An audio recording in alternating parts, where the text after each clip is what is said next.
What's happening around the world and what's happening here at home? A very good evening to you and welcome to Weekend Primetime News. I'm Sandro Ferdinando. Now, Maldivians will head to polls tomorrow to elect a president. We have a comprehensive report on this story lined up, but before that, let's start off with a look at the headlines. Former president comments on the possible candidate for the presidential election. Athanagala Bridge opened amidst cheers and jeers. Maldives presidential election tomorrow. Practical examinations to take place before O-level exam.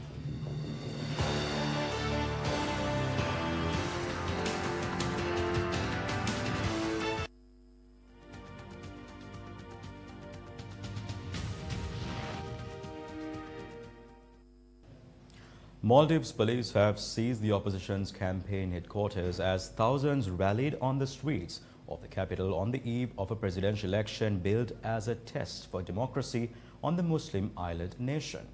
Now, special operations police blocked the entrance to the opposition officers in Male, citing an investigation into bribery and influencing votes.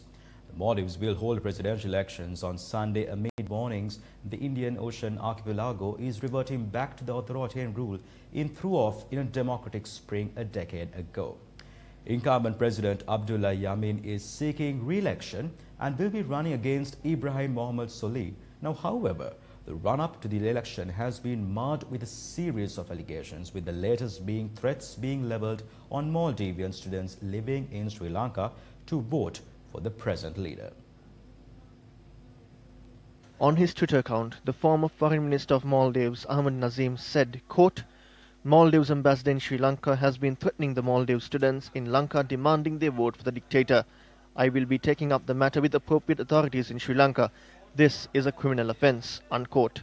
Newsfirst made several attempts to contact the ambassador of the Maldives, Mohammed Hussein Sharif, on these allegations, but these attempts proved futile. Newsfirst also tweeted seeking a response from the ambassador. Yes, ever since he came to Sri Lanka as the ambassador, he has been trying to do this campaign thing in Maldives for Maldivian President Yamin, and he has been talking to students very often, especially in Sosamvilla, and also he has been phoning them and speaking to them to vote for President Yamin.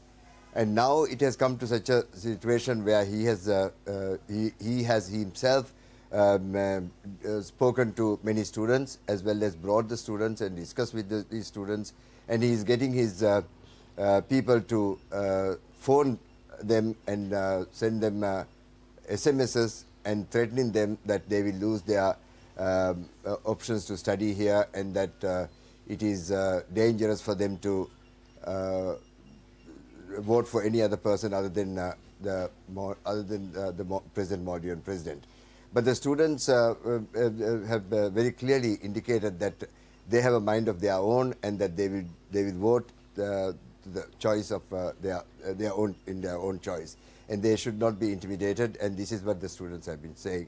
So I believe that this kind of threats are not correct, and threatening students, especially these young people who are very intelligent, and they are select group of Maldivian young people who are studying abroad, and this is not going to lead him anywhere. And this type of threats we take very seriously, and I have consulted some lawyers on this issue, and I will certainly take this matter up with the authorities in Sri Lanka on this matter. Newsfirst spoke to a student who was allegedly threatened to vote for Maldivian President Abdullah Yamin. As a community, we took the stance that we will support the current opposition in Maldives. We've been getting threats and text messages and other means of physical and mental threats from the people in the embassy, as well as other personnel from the current government. As far as the students community here is concerned, we believe that the people from the embassy, the threats they are making, the text messages they are sending, and the defamation acts that they are purposefully doing right now is authorized by the top personnel here in Sri Lanka. We believe that if any of these threats, or if any of us are physically harmed, the ambassador to Sri Lanka, Mohammed Hussein Sharif, should be held responsible if any of these students are harmed in any way. In October 2008, long-term Maldivian leader Maumoon Abdul Gayoom left power peacefully after a popular opposition movement challenged his power and forced him to hold the Maldives' first multi-party presidential vote. The continued political crisis in the Maldives began on February 6th after President Abdullah Yameen ordered the arrest of the Chief Justice of the Supreme Court of the country along with the former president and declared a state of emergency. The Maldives has been plunged into a fresh round of political turmoil after the Supreme Court in early February ordered the immediate release of jailed political leaders, including self-exiled former President Mohamed Nasheed. This followed with the Maldives army surrounding the island's parliament as opposition lawmakers tried to make their way into the premises following the resignation of the parliament's Secretary General. The crisis may appear to be an internal power struggle between the Supreme Court and the government of the South Asian island country, but it has wider geopolitical ramifications and has spiraled into a power struggle between India and China. The elections in the Maldives are important not just simply for the 500,000 Maldivians. They are very important for the stability of the Indian Ocean. There is a Cold War brewing in the Indian Ocean. We can't hide from that fact. And countries must take sides. Cold War between who and who? There is a Cold War brewing between India and China in the middle of the Indian Ocean. Newsfirst is not able to provide live updates from the Maldives as international journalists as well as observers are not welcomed to report on the presidential election. However, Newsfirst will bring you the developments from Maldives as and when it happens.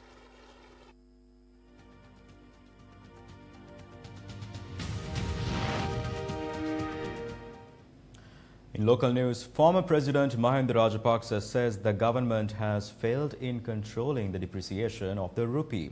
He made this comment at a media briefing today and incidentally is first in quite a while. Now, the media briefing took place at the former president's official residence and was attended by party leaders representing the joint opposition. When the rupee was depreciating, we paid close attention to it. We summoned the banks for talks and insisted the fall of the rupee needs to stop. We prevented it from falling any further. We need to instill that confidence and we need to provide that leadership. When we handed over the government, the rupee was 135 against the US dollar. Today it has gone past 170. They have accepted their failure and they are simply finding solutions for that.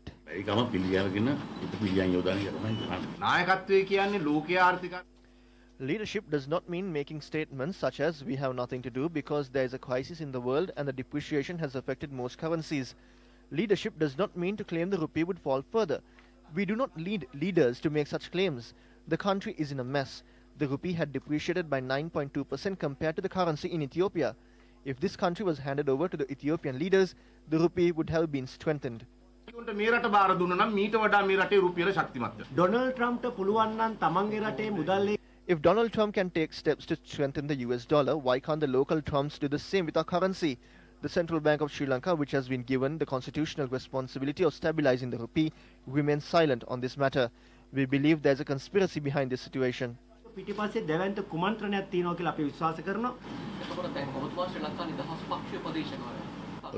After they formed an allegiance with the UNP, I vacated that position and we are with the opposition. I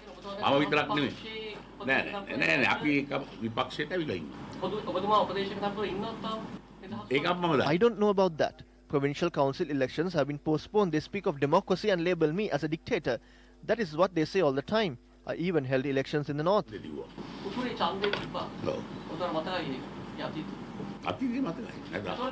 We do not forget the past.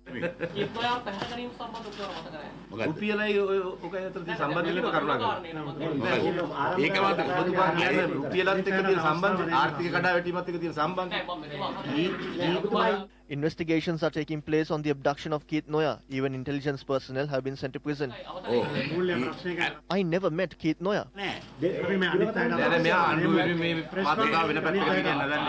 What channel are you from?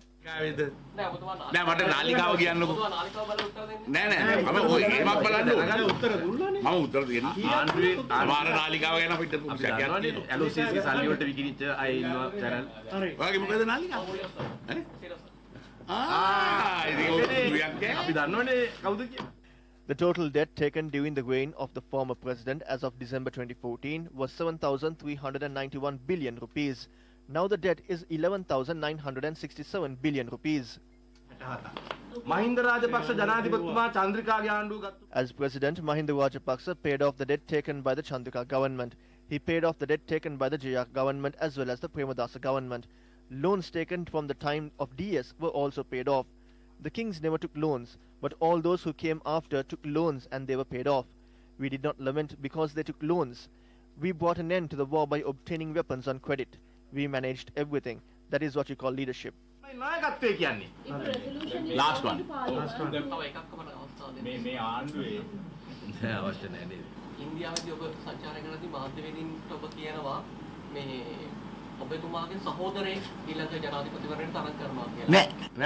No, that is wrong. That is your interpretation.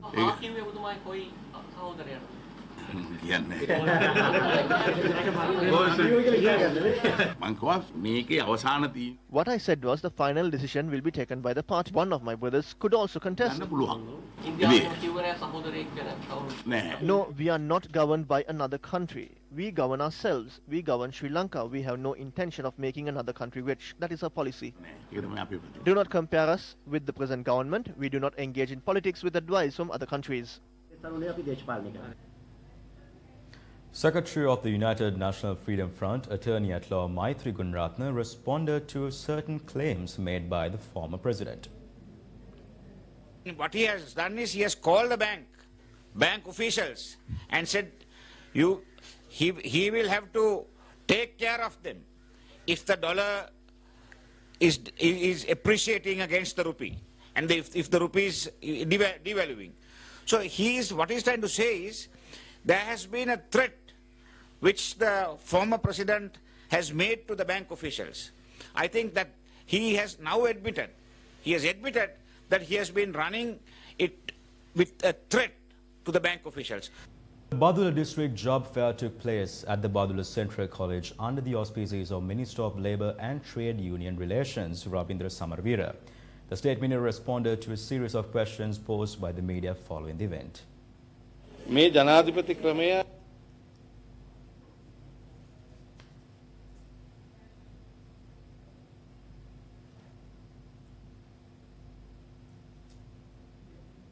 Called for elections 1 year ahead and left because he cannot engage. He faced the challenges. We face criticism because of him. He is aware he cannot face these challenges. Now he wants back the power. But he left because he failed.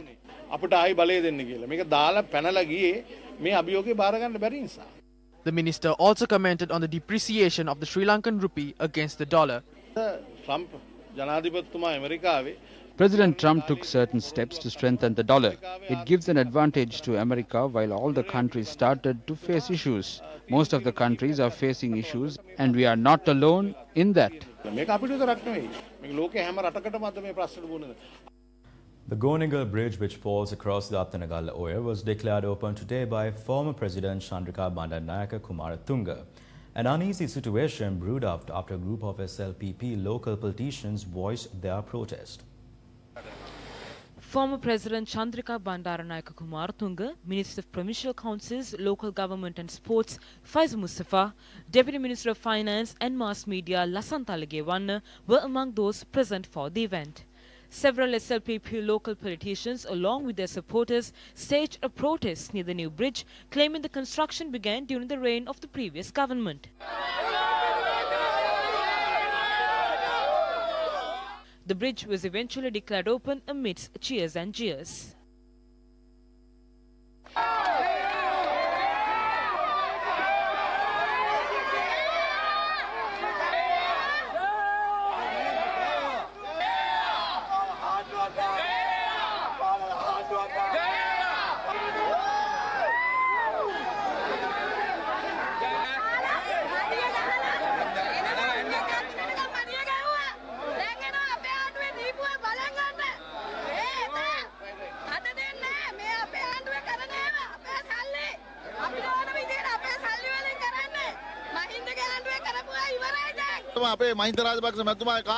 During Mahinda Rajapaksa's time, he obtained permission from the British government for this construction and it was supervised by Basil Rajapaksa. After the construction was complete, this group had come here to declare it open for good governance. After the bridge was declared open, an event was organized at the premises. According to a correspondent, when Minister Faiz Mustafa was to address the gathering, the area experienced a power cut. Despite the jeers from the protesters, the minister addressed the crowd. Jeers cannot put a stop to the development of the country. This bridge will be used by both who cheer and jeer. Leave aside the politics. We must unite for development. If development in the village is stopped for petty politics, the people will face the consequences. Following the event, the invitees left amid such a response.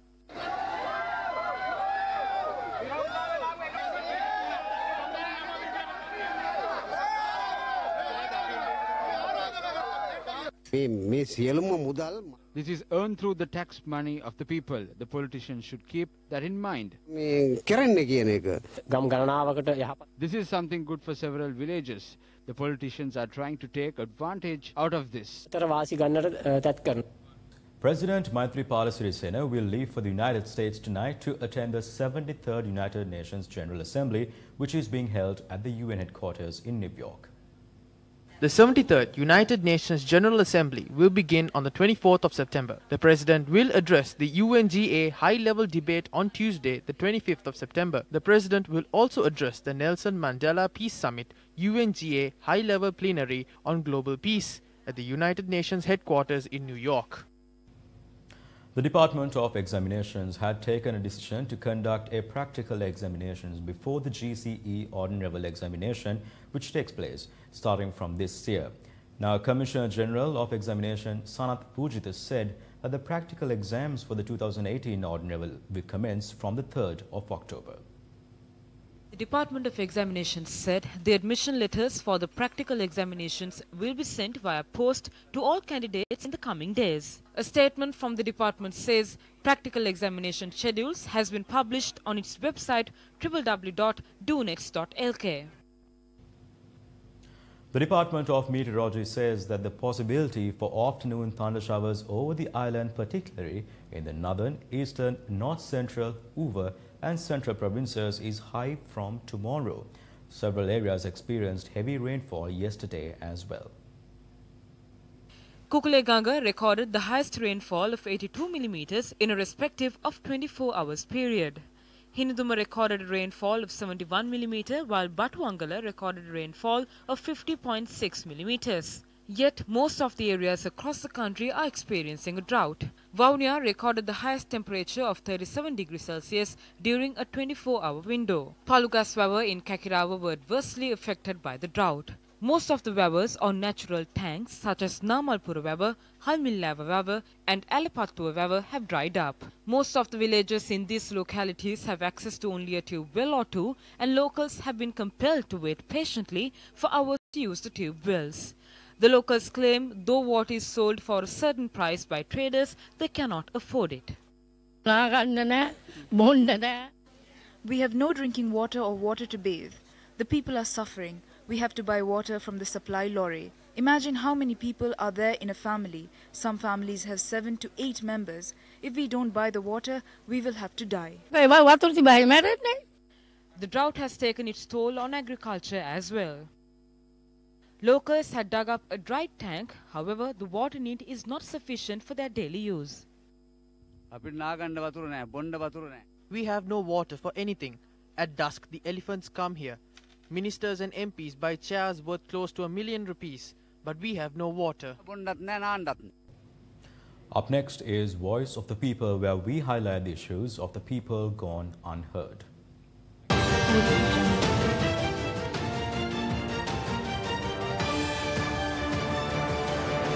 Voice of the People. Locals residing in Hangurat Kena, Rutland, Red Cross village face many hardships due to the lack of infrastructure facilities in the area. Due to the landslide that took place in 1986 in the Mathurata area, these villagers were relocated to the current location. While more than 800 people of 250 families reside in this village, development in the area have never been initiated. Though the government provided them with land, deeds for these properties were never issued. Water to the village is supplied through a proposed drinking water system. which commenced nearly 20 years ago, is now rusted and the locals are compelled to drink water mixed with rust. Meanwhile, locals of the Matara, Pitabeddara, Kantake, Hulanda, Lenama and Deegala areas are facing difficulties due to African oil palm plantations. Locals say more than 1,000 acres of African oil palm has been planted in these areas, resulting in water resources drying out. Locals also raise concerns of possible unemployment due to oil palm plantation replacing the rubber industry. The locals further stated that the debris from oil palm cultivation is not being disposed in a proper manner. If it was a coconut tree, at least a flower can be used for fire. However, the thorns in the palm trees are very poisonous and cannot be used for anything. People have been admitted to hospital upon contact with these poisonous thorns. Those who cut the tree come in boots. An ordinary person cannot even walk on these. Locals request immediate action to address these issues.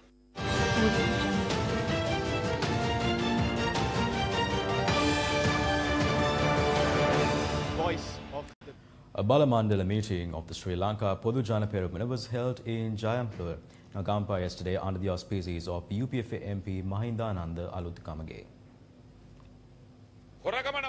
The government, which vowed to stop on the thievery, won on the 8th of January. On the 26th of February, the Prime Minister robbed the Central Bank. The first accused of the Central Bank bond scam is Prime Minister Ranil Wickremesinghe, so they don't have the right to talk about thievery. It was told last week that the IGP was asked to leave. When he was asked to leave, the Prime Minister's office issues a release mentioning that he was not asked to leave. We have never come across a Prime Minister of this nature before. These are the unanimous decisions made by the Prime Minister.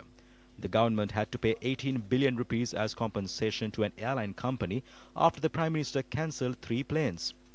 The government also had to pay $5 billion after the Hyatt hotel contract was cancelled. These are the general public's money. They are taking the country towards destruction by stealing people's money and by safeguarding the thieves. The Dairy Farmers Summit of the Uva province was held in the Monragala Pradesh Sabha grounds today. The event was held under the auspices of Minister of Rural Economic Affairs Vijit Vichemuni Soisa.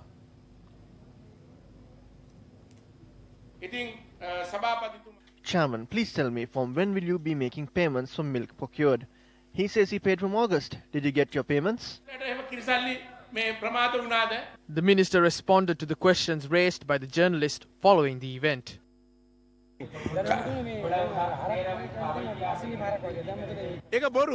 Those are false statements. It was announced in Parliament and there is not a single ill dairy heifer. 23 cows had illnesses, but those are common in Sri Lanka. All the reports are tabled in Parliament.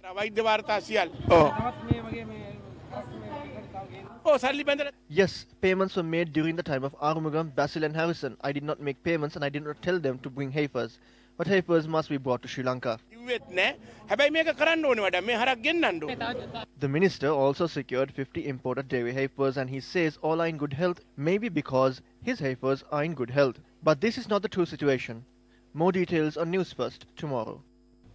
The foundation stone was laid for another phase of the Samata 7 housing project in Hambantota today. The event was held under the auspices of Minister of Housing Construction and Deputy Leader of the United National Party, Sajith Premadasa.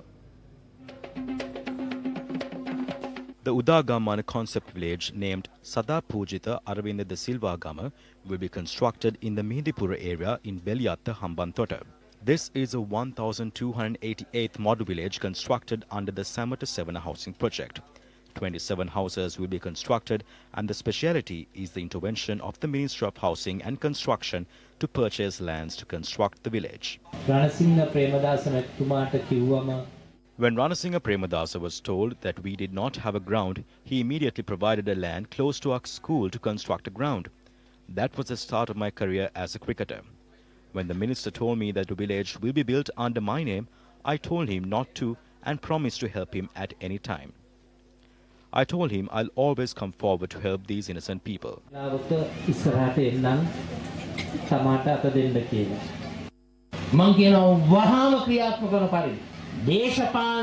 Sports in Sri Lanka must not have any form of political interference. We need to create a situation where politicians do not hold a single position in a sports body. At one time, Mullidharan was accused of throwing the ball. At such a time, the politicians must come together to defend the sportsmen. We must secure their rights for the country. Taking a look back at a story which we earlier highlighted. Now, a UNP MP Mujibur Rahman, speaking at a media briefing at the UNP Central Colombo office, commented on the statement made by former President Rajapaksa this morning. His term was to end in 2017, but why did he call for early elections in 2015? He did it because then Finance Ministry Secretary P.B. Jayasundara warned him of a global economic crisis in 2017 and 2018. That is why they moved the 2017 elections to 2015, so they can win the late elections. He had no vision and had no program. His dealings are with the African nations.